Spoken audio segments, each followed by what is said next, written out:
Hey guys, welcome to my channel, Claudia's Lovely Nails.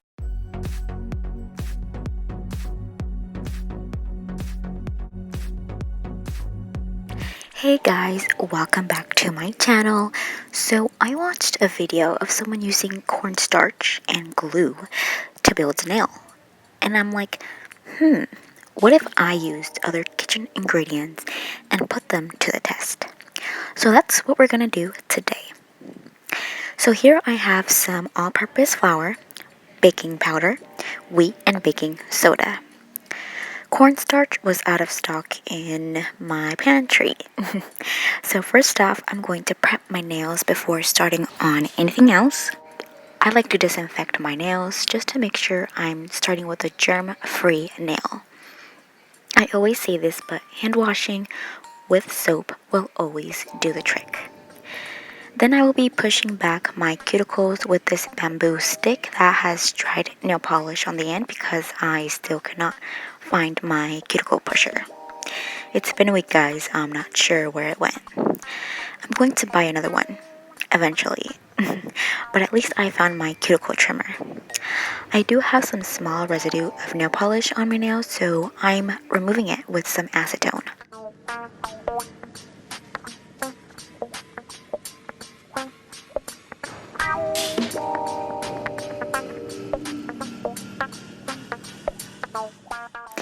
Next, I have these clear tips from the one and only Sally Beauties. It comes with 10 sizes, so in total 100 tips. So I'm going to pick ones that best fit my nails. Alright, now I will file the surface to remove the shine.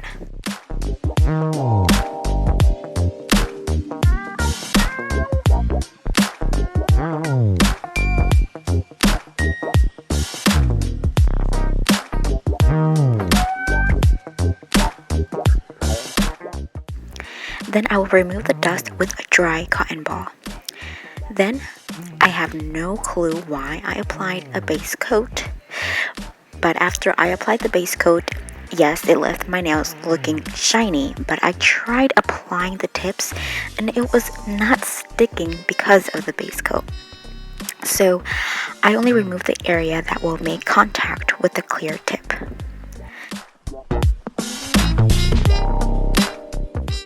Then I'm going to apply the tips to my nail. I do have to point out that yes, I am using crazy glue. After this video, I promise I will no longer be using crazy glue for nails. It has its pros and cons. There is a possibility that glue accidentally comes in contact with your skin, and that has happened to me before, but usually it's not a big deal. Just a little bit of scraping and acetone and problem fixed. But today, something happened and the very contrary. So I will talk about that later on.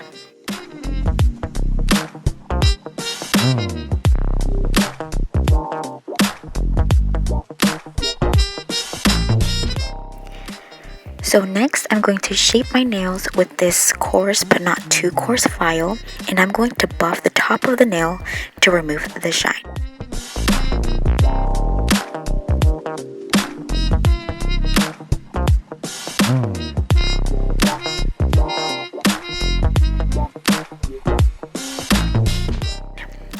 And once I'm done with that, here comes in the real exciting part. So first I'm going to apply some glue on the clear tip. And I will apply it on the sides. Everywhere of the tip, that way when I dip my nail onto the all-purpose flour, it sticks to where the glue was applied. Then I'm going to dust off the excess, and here is how the first layer looks like. So I'm going to repeat the same thing again to create a second layer.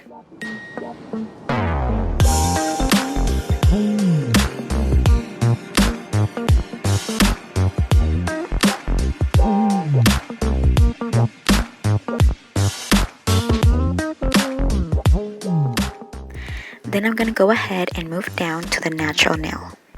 It's pretty much the same concept.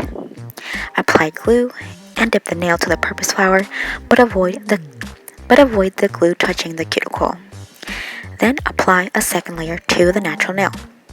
Afterwards, I'm going to apply glue to the whole nail this time and dip the nail into the powder.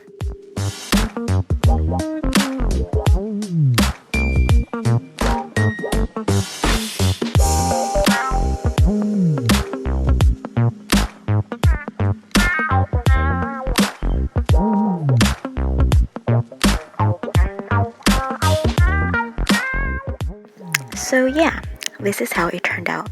It's looking kind of bulky, but it actually feels quite hard. It's quite solid. This might actually end up looking good. So, the index finger, I used all flour again. I only found 4 baking ingredients in my household, so I had to use one of the products twice.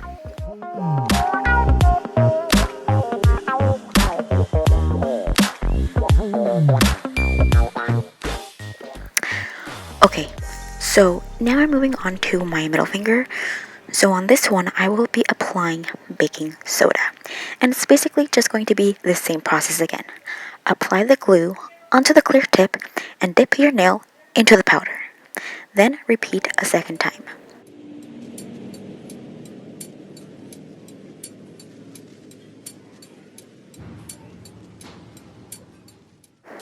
On the second application, I'm not sure what happened, but as you can see, it is very uneven. And at the very tip, there's barely any powder. But I'm just going to continue and apply on the natural nail, then I will work on the full nail.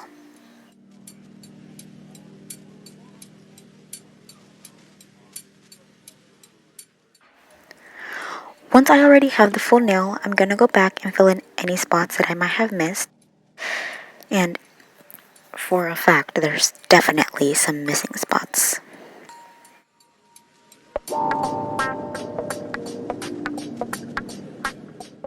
So now you can already see a difference between the baking soda and the all-purpose flour. The baking soda is a lot much more bumpier, and more filing will absolutely be needed for it. So a lot of the baking soda gripped onto the glue compared to the flour, which I feel that the reasoning for that is flour is much more dense, which prevents the glue from traveling and slithering down to great depths of the flour.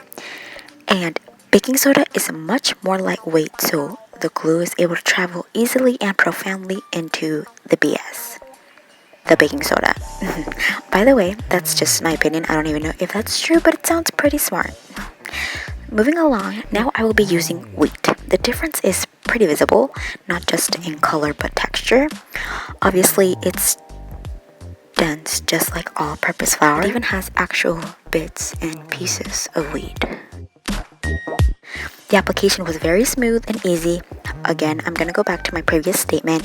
The glue travels to great lengths if the product is lightweight. But if the product is heavier, like the wheat and the flour, I'm getting way too into it. Okay, so now for my last nail, my pinky. I'll be using the baking powder. And now that I've practiced and got a rhythm of it, I've realized that it's easier applying the glue, having your nail pointing downwards so that the glue can run down the nail. And I will be doing the exact same thing. Apply glue to the clear tip first, dip it into the powder, dust excess, repeat. Then move down to the natural nail. Apply glue, dip into the powder, dust excess, and repeat. Then repeat the process on the whole nail. We'll apply glue to the whole nail, dip it, dust the excess, and you can do it again if you want to. And done. Here are my bulky nails. These will need a whole lot of filing, so I'm just gonna go file them by hand. If you have a filing drill, now would be a good time to use it.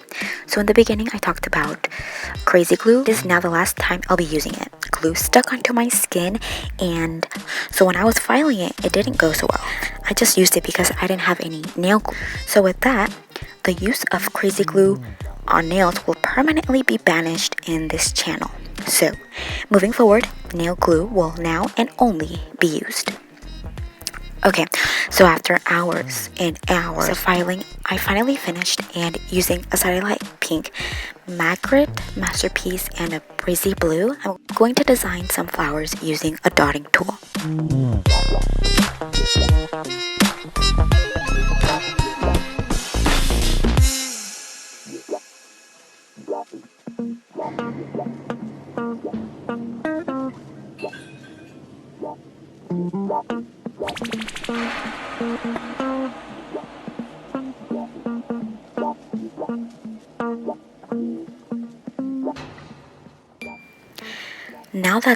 Now all that's left is applying the top coat. I used a UV top coat. Now you can really see the difference between each nail. The all-purpose flour left like a vanilla color. It's kind of giving off vintage vibes. The baking soda reminds me of the ice rink and snow. Then the wheat is pretty much wheat. It turned out pretty cool, like granite or a plastic vinyl. Lastly, we have the baking powder. I think it's perfect if you want to achieve milk bath nails. Overall, the nails are very sturdy and strong. I had them on for 2 weeks. They might even last longer if I didn't grow tired of them and remove them. Then I'm going in with my argan oil. Argan oil smells amazing. So now I'm just going to add some jewelry and there. Finished product. Hope you guys enjoyed it as much as I did. Comment down below what you guys think. Thanks so much for watching, and I will see you guys in my next video. Bye! You guys so much for watching, and marbles, don't you think that they should subscribe to my channel and turn on post notifications so that they're notified when I post a new video? You see guys, he agrees. Thanks again, and stay tuned for my next video.